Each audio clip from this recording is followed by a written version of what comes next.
Hark and welcome back to the tap. I am your host Aaron, and with me is my favorite dragon mug.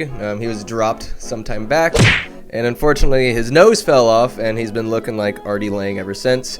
However, I still love this mugga and is no less effective in the caffeine transportation department.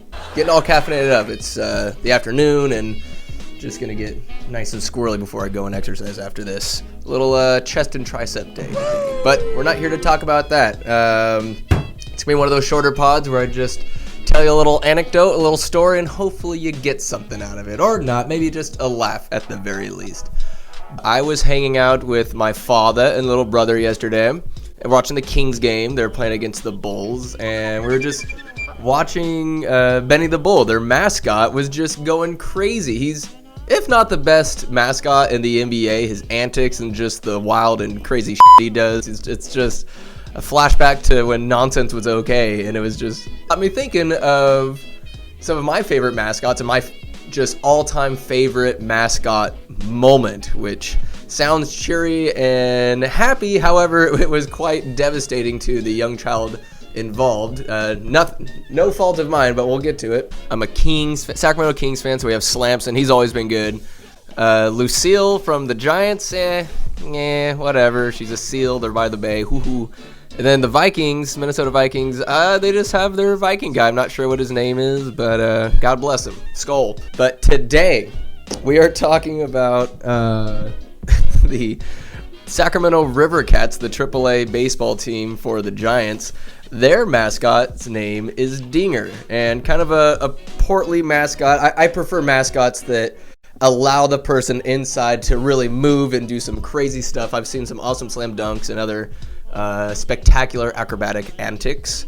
Wow. Dinger's not designed in such a way. He's got a fat fucking head, a big one with a hat on and everything, more built for comfort and delight rather than physical wackiness and movement.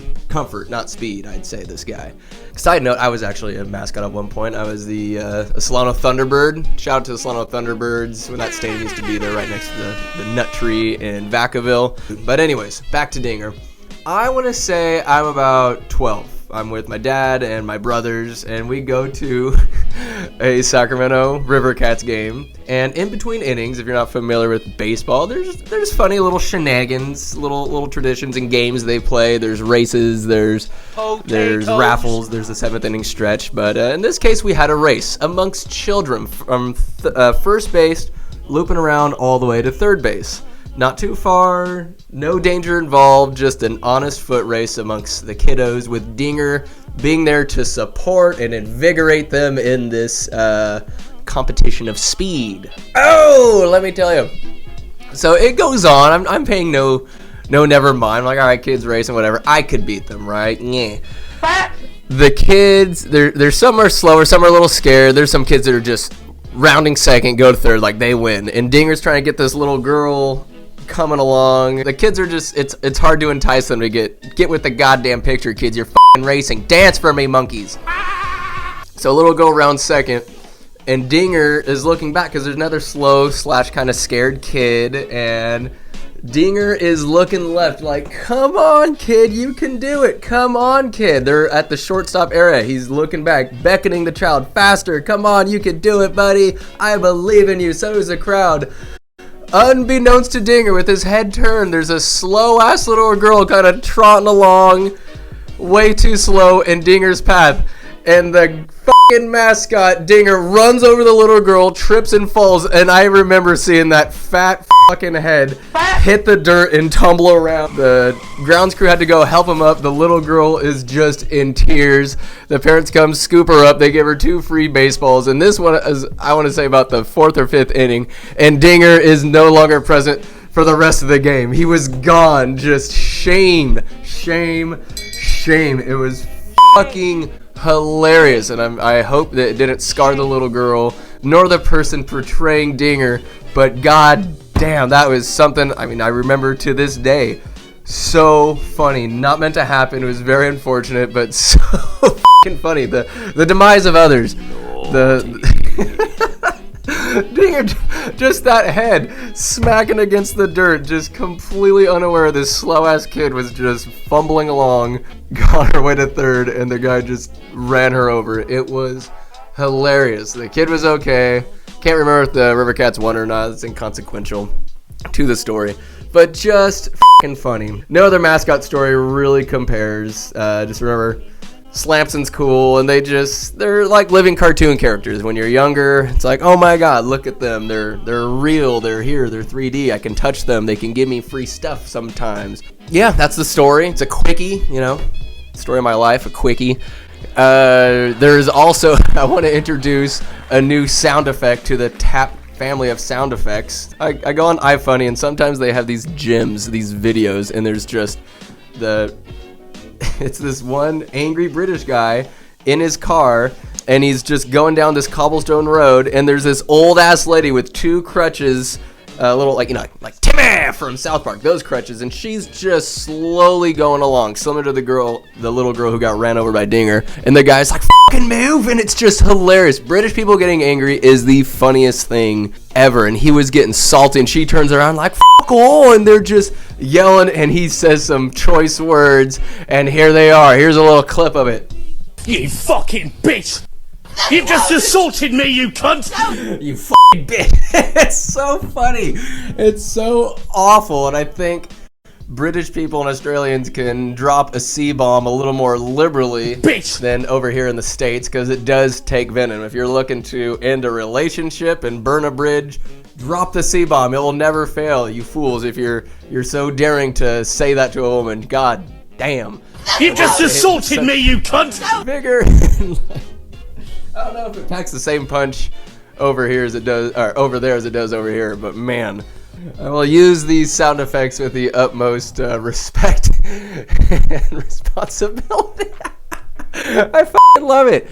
This is my show. I can do whatever I want, including having these ridiculous and wild sound effects. You fucking bitch! Another thing I've kind of decided, I enjoy doing these little shorter videos, keep them around 10 minutes, where I could put more time and effort editing not only the video but the audio, putting more sound effects. But when it comes to longer podcasts, aka when I have a guest and they go upward like to around an hour, which is what I want the benchmark to be, just an hour, I'll put in the background music. I will synchronize. It takes some time to synchronize the audio with the video so the lips match the voice, because when the video is recording and the audio is recording, sometimes the frame rates aren't sequenced, so that takes some time. Going and putting the bleeps over the fucking curses takes time, so I'm just gonna let it flow. I'll edit a little bit if there's like rambling or something happens. I'll edit the podcast thusly, but I'll let the editing chops kind of go crazy here with these shorter videos, these little one-offs with ya boy here. Yep, that's pretty much it. And now moving on to the quote of the podcast, the quap. That's a quap. So here we are. Shout out to Billy Bishop, rocket scientist and Winter's enthusiast. He gifted me this book many years ago called The New Dictionary of Thoughts. And it's been nothing more than a prop that I put my computer on when I'm typing in the morning.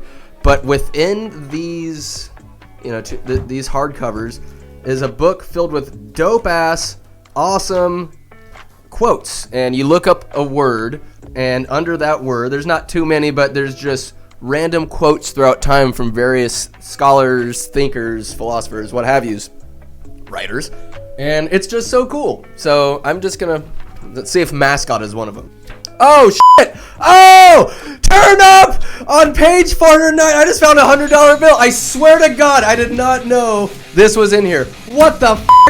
Surprise 100 for me! Let's go! I'm so f***ing excited. There's more money in here. I've had this book for years. How long was that goddamn hundy sneaking inside of there? That's an emergency fund. Oh, Billy. Wow, I swear to you, this was not planned. If you don't believe it, fuck you. I'm too excited. Oh, Benjamin, good to see you. Woohoo! Hooray for me. A great moment on the tap. I'm $100 richer. Thank the good Lord. If I was a real man, I would donate it to charity, but we'll see. They say money can't buy happiness. Getting surprised with a hundy in a dictionary, that's what's up. That's what's good. So anyways, money. All right, let's look up money. No, money. Here we go. All right, here the quote of the pod will be about money. Alright, and I'll just go with the top one. There's a bunch of quotes here before it moves on to the next word. There's a ton of quotes about money, actually. Wow. Money is a handmaiden.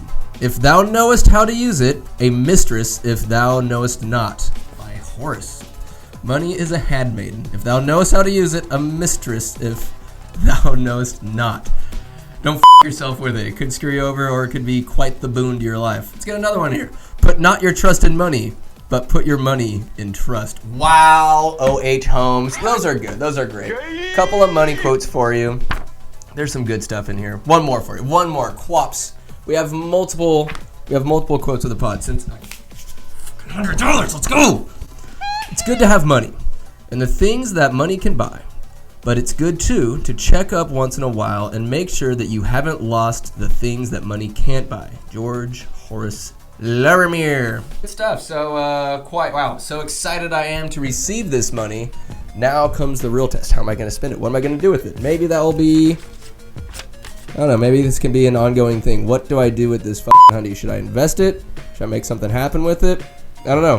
What a tease. What an excellent tease. For now, it's going to be a bookmark in this son of a bitch, but its fate will be determined throughout, however long I do this show. 100 years, Morty. Found $100. Let's go. What a great day. Hope all you guys have a great rest of your day.